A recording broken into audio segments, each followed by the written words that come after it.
All right. Hello, everyone, and thank you all for joining us during the Lytham Partners Fall 2021 Investor Conference. My name is Robert Blum, Managing Partner of Lytham Partners.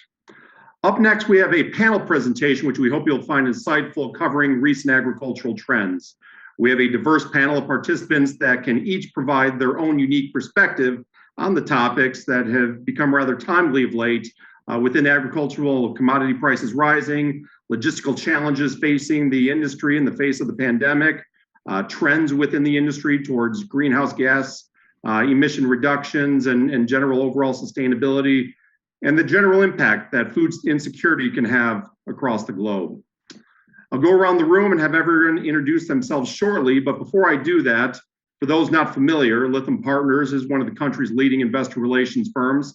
With more than 2 decades of corporate access experience, we've built one of the industry's most diverse and effective platforms for connecting small cap companies with high quality and focused institutional investors, while also creating a framework of best practices in all aspects of investor relation. Today's panel discussion is hopefully another example where we can bring value to multiple constituents. With that said, if everyone could please introduce themselves, provide a little background on themselves and a brief overview of the firms they represent, I appreciate it. Marc, why don't you begin? Marc Wong, I apologize. Why don't you begin? Thanks, Robert. My name's Marc Wong, and I'm the CEO of S&W Seeds. We're a publicly traded, approximately $100 million sales seed company. We do sales around the world, and we develop proprietary products with plant breeding and molecular techniques in 4 main crops, basically sorghum, alfalfa, the pasture products, and stevia. About 60% of our sales are operated out of Australia and the rest out of the United States. And happy to be on the panel today, Robert. Thank you very much, Marc. Brian Ostroff. Well, thank you for having me. I'm Brian Ostroff. I'm the president of Arianne Phosphate. Arianne is developing a phosphate deposit in Canada. It is the world's largest greenfield deposit, high purity, really a world-class product that will hopefully help the world ease what's coming crunch in fertilizers. I've acted in senior management for about 5 years now and director for about 7 years. My background is by and large capital markets in the resource space. I look forward to participating in this conference. Perfect. Thank you, Brian. Marc Hazout. Thank you, Robert. So my name is Marc Hazout. I'm the president and CEO of SusGlobal Energy Corp. SusGlobal processes large volumes of municipal organic waste, and we produce regenerative products as part of our circular economy initiative. We produce fertilizers and organic fertilizers, dry organic composts, and a proprietary award-winning organic pathogen-free liquid fertilizer. We provide these products for the agriculture industry, cannabis industry, and the wine industry. That's basically diverting organic waste streams from landfill in order to reduce greenhouse gas emissions as part of the climate change initiative. Perfect. Thank you, Marc. And finally, Ben. All right, thanks, Robert. Ben Klieve, equity research analyst at Lake Street Capital Markets, covering the broad food and agriculture space. My coverage focuses, though, generally on the small micro cap side of food and agriculture, generally fitting within 1 of 2 buckets. So either companies that are, I think, represent really the next generation of agricultural production via some kind of proprietary technology, or kind of more intense focus on sustainability or kind of long-term consumer trends. Also focus on companies that are still in that small cap space, represent kind of legacy production or how agriculture has been done, but just represent companies that I think are really well positioned for long-term growth in areas that really aren't subject to substantial change, or those that are just undervalued. So kind of broad coverage up and down the food chain from upstream to downstream, and look forward to this conversation today. Perfect. Thank you, everyone, for those overviews here.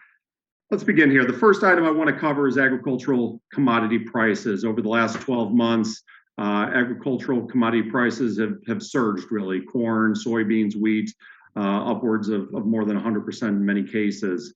We really haven't seen these levels for almost a decade. Let's begin with you, Marc Wong. What do you think are the biggest contributing factors to the rise we've seen in the agricultural commodity prices of late? And since you're probably closest to the farmer of the panelists that we have here, what has this increase in pricing meant to them? Thanks, Robert. So yes, we are very close to the farmer. I've been in the seed biotech business for 40 years, and this is really one of the most amazing ag markets that I've seen. So as Robert, you pointed out, commodity prices are up sometimes 100%, as is with corn and soybeans at different times in the year. But what's driving, so historically, what drives price increases normally, and in ag markets, like all markets, when supply and demand are out of sync, you get higher prices when demand is more than supply. So we're in a market right now where demand is much higher than available supply. Normally, that historically has happened when there's been a crop failure somewhere in the world. So you don't get rain, or you get too much heat, or a freeze, and part of the world's production goes out, and that changes the crops so that the prices go up. In the current market, though, it's really because China has put huge pressure on the demand side. So it's not a supply side shortage, it's a demand side increase. And China is buying commodities to rebuild their hog herds and to raise, in general, the nutrition of the Chinese population, which at 1.4 billion people is a big piece of the world's population. So it's really a demand-driven price increase rather than a supply shortage price increase, and that's something that we haven't seen very often in ag. Thank you for that, Marc. Brian, turn to you for a moment here. In addition to the end product agricultural commodities increasing, such as corn or wheat, as we just mentioned, we've also seen significant price growth in the agricultural inputs, right? Particularly fertilizer. For those that may not follow the fertilizer market actively, help us understand what's taken place there over the last few years. Sure. Well, just piggybacking a bit on Marc's comments, look, you have higher grain prices, which allows the farmer to go and pay more for fertilizer. And to your point, yeah, fertilizers are kind of the often forgotten piece in the puzzle. And so people don't really watch it. Look, I get it from commodity investors. Gold is sexy, oil's sexy, but at the end of the day, you can't eat gold, you can't drink oil. This is the stuff that really matters. And these cycles tend to last quite a while. For 7 years, we've had downtrends in fertilizer, phosphates, and no one increased their supply. But, this is a commodity where demand grows every single year. So after 7 years of limited growth to supply, demand has come along, and maybe it's caught some people by surprise. It shouldn't, but it's definitely a challenge. So we've had fertilizer prices pretty much double in the last 9-10 months. They've tripled off of their lows of late 2019. I would add another thing to Marc's, which, supply, demand. Look, the last time the ag cycle was up at these levels, USM2 was sitting at $8 trillion. Today it's sitting at $20 trillion. And so you've had a lot of commodities go to all-time highs, and equities, real estate, and food's going to go. And food prices are going to be driven higher because I think fertilizer prices are going higher. And so look, I think it's a challenging backdrop. We'll probably get into it a little bit more during the conversation. But again, fertilizer is often forgotten, but the first piece in the food chain. Perfect. Thank you for that, Brian.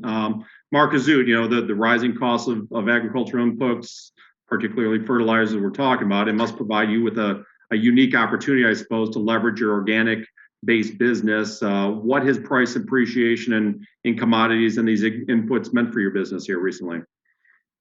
Well, again, I'll piggyback also on Marc and Brian's comments. Yes, I think firstly, the pandemic has impacted the food supply and fertilizer demand. Fertilizer is a $200 billion per annum market. And then there's a subset market, which is the organic fertilizer market. And that's growing at a CAGR of 11.3% to $19 billion in the next several years. So for us, this is a more sustainable method of processing organic waste streams and producing these regenerative products, which are organic.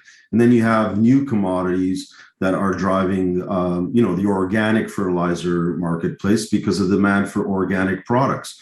Everything from, whole foods to the cannabis industry. Now, in Canada, 50% of cannabis demand is for organic cannabis. And to grow organic cannabis, you have to use organic fertilizer, meaning no chemicals. And these are the products that we produce. So yes, there is a demand. We saw an increase in organic waste streams over the last 2 years. Because of the pandemic, the population was staying home and producing more organic waste. And part of our model, of course, is to divert that organic waste stream from landfill as part of the climate change initiative. And climate change itself has caused a demand and a problem for food supply. And again, the best method to avoid any or to improve climate change is soil sequestration, and that's with better quality fertilizers and diverting from landfills so that you don't have leachate penetrating soils and causing more issues. So again, fertilizer, big market, organic fertilizer, another subset to that market. And the pandemic has certainly impacted those demands. Ben, turning to you here from an agricultural equity analyst point of view, in your discussions with the companies, with investors, and the research that you're doing on the markets, what impacts and opportunities are you seeing out there given the rising commodity prices, right? And perhaps without naming specific companies, who are the beneficiaries and what companies are perhaps at risk due to these rising prices? Yeah, so I think for investors, throughout really the ag economy, one high level takeaway that I have for in general in the space is that the companies that I think are more highly correlated with commodity prices are generally the higher cap names. I think generally most companies in the small cap space today are more insulated from considerable swings in commodity prices, either because they're more emerging players, have technologies that are disrupting the addressable market. Maybe have products that are kind of uniquely suited towards, towards a sustainability angle or something of the like. Also, maybe have products that just have relatively inelastic demand. Brian, you said phosphate's not sexy. I disagree. I think ag inputs that are that have to be applied, no matter what the underlying commodity price is, that's a pretty compelling narrative in my view. I think the kind of inputs across ag that are more susceptible to volatility with commodity prices are going to be those that are more irregular and really take off when farmers' balance sheets can support them. So most notably, we think like capital intensive parts of the market, so ag machinery, infrastructure, et cetera. But I think generally the small cap space doesn't have much exposure to commodity risk. But in terms of kind of what parts of the market really do have, I think, a lot of opportunity amid this high pricing dynamic, I'd say that the machinery space is probably the most considerable. Perfect. Sounds good. Thank you for that, Ben. Let's transition for a moment here. I mean, nearly everywhere you turn, there are reports of breakdowns in global supply chain, right? We've seen it in semiconductor industry and in lumber, toilet paper, you name it, right? However, when the issue arises, affect the agricultural segment of the market, they tend to hit a little bit closer to home for most people and can cause sort of significant impacts on just sort of society in general. I think recently the American Farm Bureau Federation sent a list of critical supply chain issues facing America's farmers to Ag Secretary Vilsack here recently, including the Farm Bureau recommending that the USDA work with relevant authorities to improve the nation's rail and port systems, for instance, among a number of other recommendations.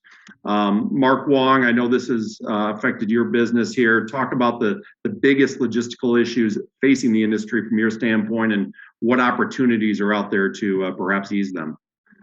Yeah, thanks, Robert. So 18 months into COVID, I am still amazed that we're battling as a worldwide population all the problems created by COVID, especially as you mentioned in the supply chain. So, seed companies like ours are pretty fortunate in that we basically don't have to order chips or anything. We have our own germplasm, the parent seed that we grow our seeds out of, and we just put those in contract with a farmer, and he grows our seed, and we clean that, and then we have a product to sell to other farmers all around the world. And as I mentioned, about 60% of our sales is outside the U.S. in Australia and the rest of the world. We sell about 50 countries, and we send thousands of containers of seed all around the world every year. This is, I've been in this business 40 years. I didn't say much about my history, but this is my fourth seed biotech company and as CEO, and I have never seen this ever before. So we're having trouble just getting trucks to take seed across the U.S., trucks in Australia to take seed across Australia, but the problems really multiply if you're trying to get seed on ships, containers on ships. We send a lot of seed to the Middle East. Normally, we would send it, for instance, out of San Francisco or LA or San Diego to the Middle East. This year, we had to send one set of containers out of Houston because all of the shipping schedules were jammed up, and it had to go through the Panama Canal and then across the Pacific to get to our customer in the Middle East.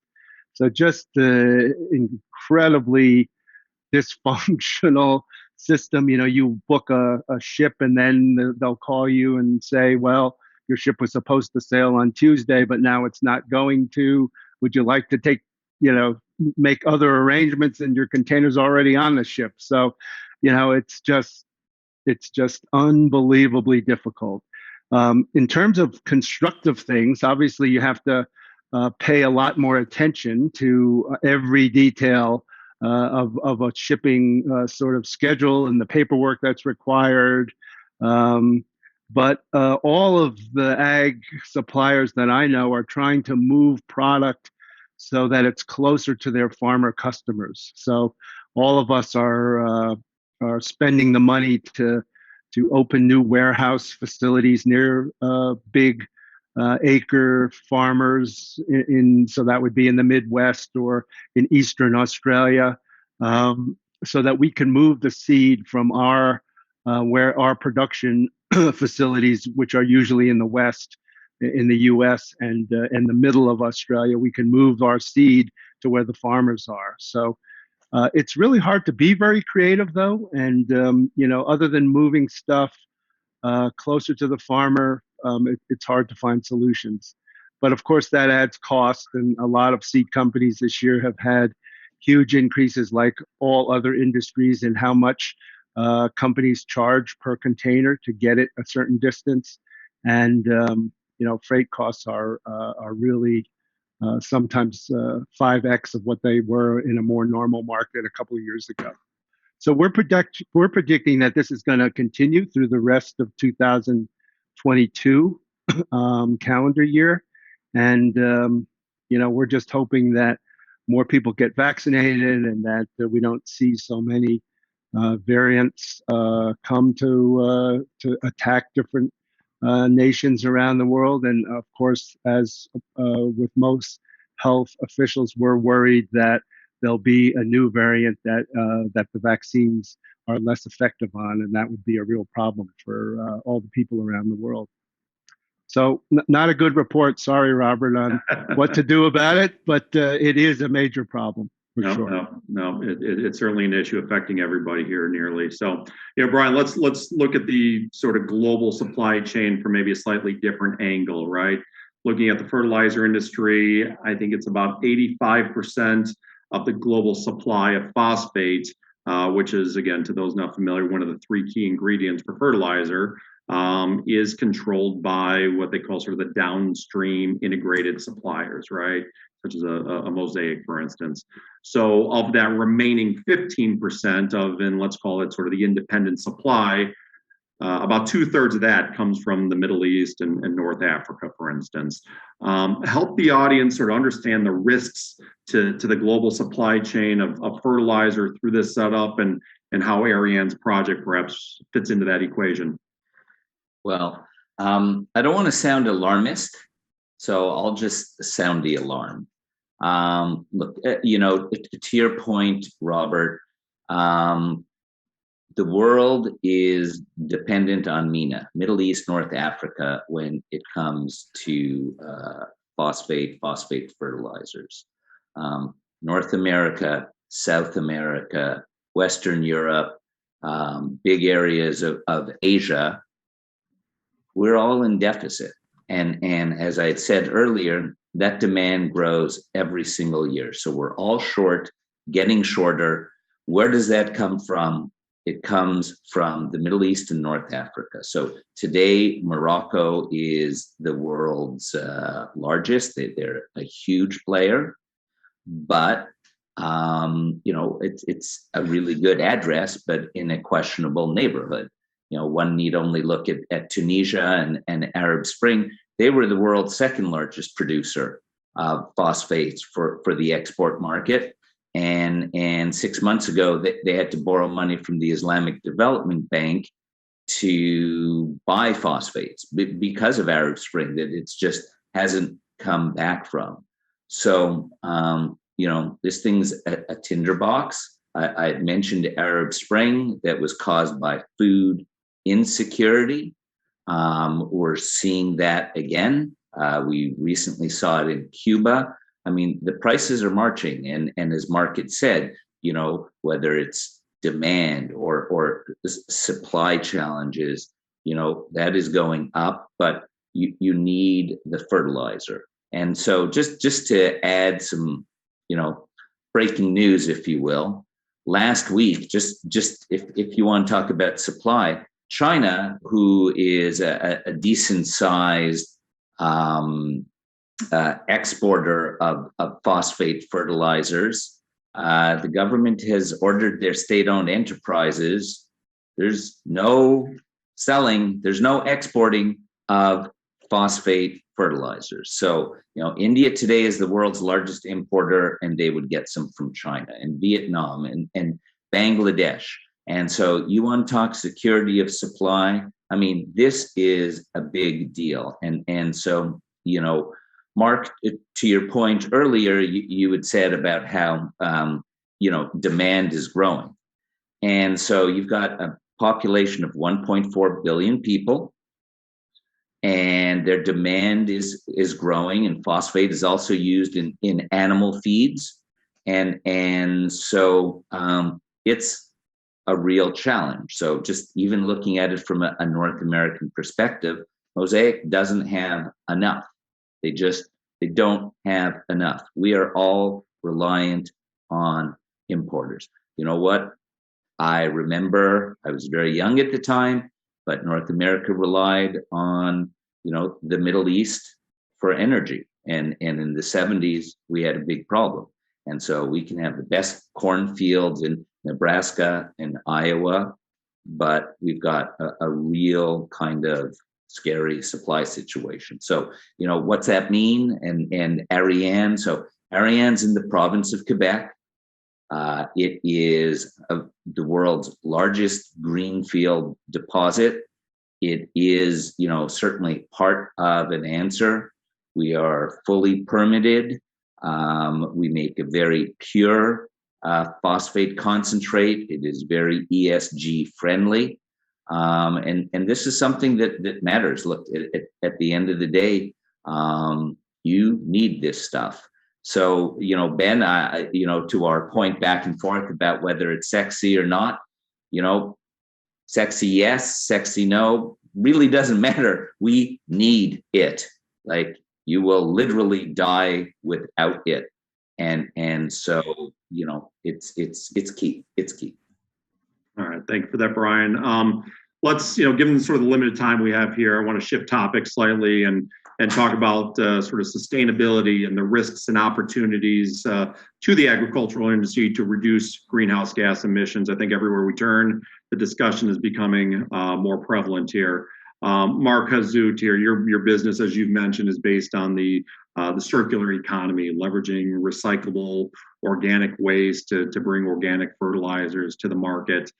Help the audience understand some of the trends within the agriculture industry towards sustainability and the ability your company has to sort of match meeting sustainability goals and some of the challenges maybe Brian outlined a moment ago, given sort of the fertilizer supply chain. Well, thanks, Robert. So SusGlobal is a little more fortunate. Our feedstock comes from municipal organic waste, and now more states and provinces have legislated no more landfilling organic waste. Brian mentioned Quebec. Quebec is one of the first provinces that has legislated no more landfilling organic waste. So we're finding, more municipalities, more haulers are scrambling to find facilities that can process these organic waste streams. And this is exactly what the SusGlobal's model is: divert from landfill to reduce greenhouse gas emissions as part of the climate change initiative, and of course produce regenerative products. And we're producing fertilizers. So and we find that domestic demand is ample enough for our marketplace. So again, processing organic waste streams, this is it's a sustainable method. We have proprietary methods to do this and to produce fertilizers for agriculture. And we're finding the demand domestically is growing exponentially. We have the cannabis industry is driving a lot of our demand, and also the wine industry. One of our new facilities is adjacent to the wine industry in Niagara, and we're providing those fertilizers and organic fertilizers. There's a demand for those organic fertilizers. So in terms of the circular economy, we were chosen as one of 39 companies globally driving that because we have an ideal circular economy model. We take in large volumes of municipal organic waste. And by the way, each of our facilities has an environmental compliance approval license. So this is an important part of our model. It's a significant intrinsic value to have these licenses, process those municipal organic waste streams, and produce these organic fertilizers that we sell into the fertilizer marketplace. It's our liquid fertilizer. It's a pathogen-free organic concentrate that's mixed by the end user 1 to 100. We find that there's a great demand for these types of fertilizers. So again, for sustainability, our model really addresses that. And for the first time next quarter, we're actually going to be reporting the carbon credits that we're receiving from diverting those organic waste streams from landfill and having those having them audited by third parties and selling them into a voluntary carbon market. That's why they're being diverted from landfill to reduce the greenhouse gas emissions, and also our regional model to have these facilities in a certain radius to reduce the carbon footprint of haulers. That's also an important part of reducing carbon emissions. So yeah, it's an important part of sustainability is to be able to divert organic waste streams from landfill and produce fertilizers to go back into agriculture as part of the circular economy initiative. And Marc Wong, thank you for that, Marc. Let's get your sort of perspective on this as well as it relates to sustainability. I think S&W recently announced a stevia production agreement, for instance, with Ingredion.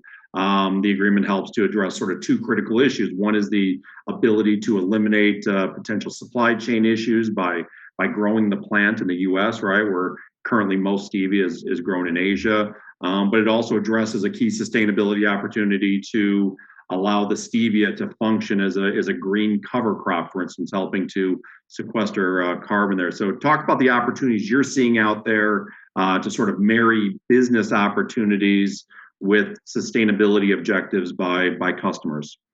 Yeah, thanks, Robert. So, in a world where there's always more people to feed and where standards of living are rising so that people want to eat better, we're all trying to produce more food from either the same acre or use acres more efficiently to produce more food. So one of the things that is under discussion in agriculture is, all of these sort of cover crops, keeping crops on the land all year round so that you don't have part of the year where you're growing something and then part of the year where you only see dirt. Why not use that acre for the full year by either growing a perennial on it or by planting two crops on it? So we're also, in addition to stevia, we look at some new ideas for planting useful cover crops that can be harvested for their oil or their meal. But for the specific example that you mentioned in stevia, so stevia right now is a leaf that is harvested as a sweetener. It is non-caloric, so diabetics can consume it. And most of the stevia leaf is grown in China, pretty much 95% of it. And that's because costs are low and it's a hand harvested crop in China. We've developed a system with our plant breeding as the base where we have proprietary germplasm that then we plant in the southeast in the U.S. and we and leave that in the ground for 3 years. So stevia is a perennial. We're a company that is comfortable with perennials because we sell alfalfa as one of our basic products, and we sell pasture grasses. They obviously are not planted every year. They're left for many, many years before replanting. And stevia is the same. And so in the U.S., we leave the crop in the ground for 3 years. We reduce the cost of the crop by doing that. So the cost of a pound of stevia leaf is less by doing that. But we also sequester carbon for the full year because the crop is basically a cover crop that has a use. And so we've developed this system in the U.S. to basically plant stevia and harvest it mechanically with the machine. And we announced a month or so ago an agreement with one of the big stevia suppliers, Ingredion, to basically start producing leaf in the U.S. so that they could produce stevia in the U.S. for the U.S. market, which is the biggest market in the world, and that all of these problems that we talked about before with supply chain issues and stuff could be minimized because you're producing the crop where it's going in the country where it's going to be consumed. And that's kind of a new theme that I think a lot of companies are looking at. So it's a nice situation for us. We have been working on this crop for 10 years. It's nice to sort of see that something commercially viable is coming of it finally. And we're excited about that, but we're also excited that we're, like Marc was describing, going to probably eventually be in the business of having carbon credits to sell. Yeah. All right. Thank you for that, Marc. Ben, let's from your perspective here, how are investment funds viewing sustainability in connection with sort of agricultural companies and funds? Are agricultural companies aimed to benefit from this sort of new view on investing in sustainability? And not as much as they should. I'll tell you that there's a big misconception out there, I think, among just consumers in general, and investors, after all, are consumers as well. And that misconception, I think, is that the agricultural industry in general doesn't really consider sustainability as a part of their intent to drive bottom line. And to the extent to which they do have sustainability efforts, that it's considered greenwashing. I will tell you that I think it's absolutely the opposite. I think just about every company I speak to has real benefits derived from being able to have more sustainable solutions in any number of different manners. So really, both the Marcs on this call have alluded to a couple of those opportunities. The shift to indoor production for crops that are or seafood that's able to be produced indoors is a big one. And a number of other opportunities out there are really compelling from an investment perspective. But at the same time, I don't think that many institutional investors that have an ESG angle really appreciate this opportunity as much. So I think there's a real opportunity here, for patient capital with an ESG angle to invest in agriculture today because of the multi-decade life cycle that some of these sustainability plays I think have. So I think those ESG investors are much more focused on renewable fuels and electric vehicles, et cetera, and don't really consider ag as a core part of that. But I think they will, and I think when they do, you're going to see some pretty considerable multiple expansion come really across the space as the investor community really begins to realize that.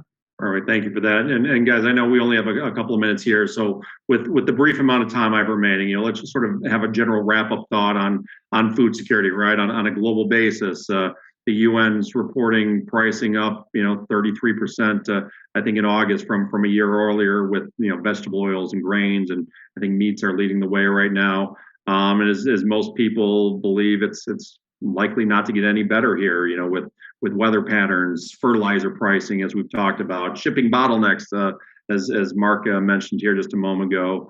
We got labor shortages, I know, have been discussed out there as well. So, Brian, let's start with you, and Marc. And Marc, I'll have you sort of wrap up sort of with a comment or two if you could as well. But help the audience understand, what are the big risks out there to the impacts that we've seen generally on global food insecurity here?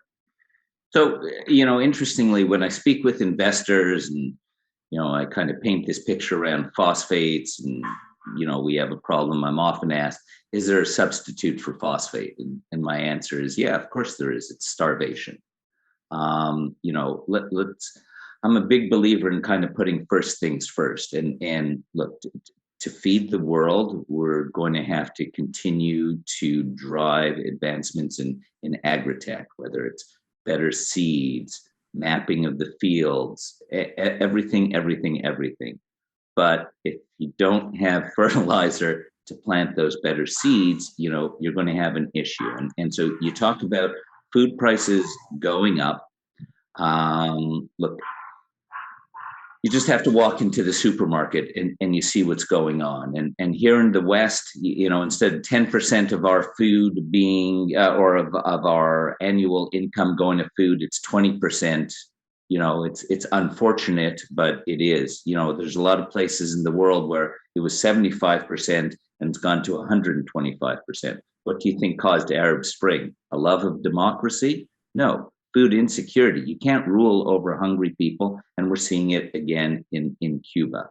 And so it is a challenge. We need to address it. I suspect things aren't going to get better. And just piggybacking on something that Ben had said with regards to environmental and cyclical and electric vehicles and what have you. I read an interesting article a little while ago that the title of it was Diesel versus Donuts, and how Chevron and a lot of these guys are all getting into the biofuels, which is great, but it's driving prices, soy oil, vegetable oils, et cetera, and you had Krispy Kreme bring out a warning that they're having trouble getting supply of the vegetable oils that they need to make their donuts. So any way you look at it, prices are going way up. Marc, Hazout, any sort of final comments here?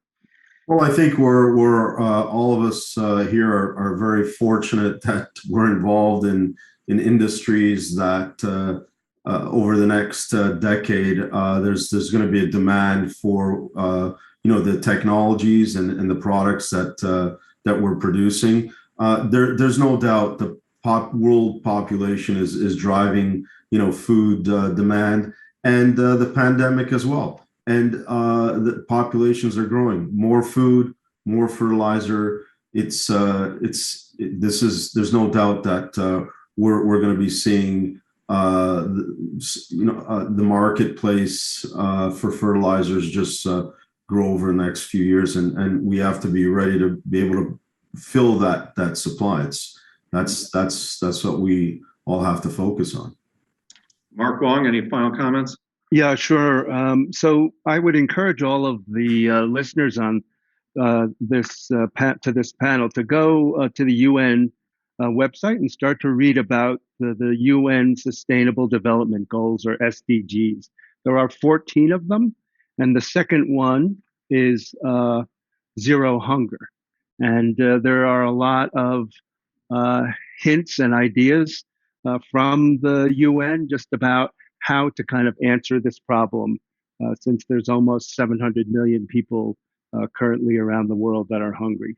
So that'd be just my ending comment to the listeners of your panel, Robert. I appreciate that. Ben, why don't we wrap things up with you here? Try to summarize a few of the items we've just discussed, and and sort of in your opinion here, what inning of the game are we in as it relates to this cycle? And let's take a near-term look. What does 2022 look like in your opinion? Yeah, so I mean, I think the donuts versus diesel comment is an appropriate one to think about the outlook here over the next 12 plus months. I do think we got a few innings to go here in this commodity cycle. From there's a number of data points that suggest that. So I do think we're in a position here where through 22 at least we're looking at relatively elevated commodity prices, very healthy global ag economy. And especially if some of these supply chain issues that Marc Wong alluded to can get ironed out. So I do think we've got some runway left here in the commodity rally, and think the long-term trends are very supportive in general for a lot of the things we've been talking about today, especially from the sustainability angle. So so a couple innings left at least here in the commodity rally, but multi-decade innings left here from these really sustainability-minded solutions that I've talked about a lot today. Perfect. So, with that, guys, I know we're out of time here. Gentlemen, thank you very much for your participation today. It is greatly appreciated. If the audience would like to get in touch with any of the panel participants, please reach out to me. Again, my email is Blum, BLUM, at lythampartners.com. I'd be happy to coordinate. Thank you all for joining us. We hope you enjoy the rest of the conference. Take care. Thank you. Bye-bye now. Thank you.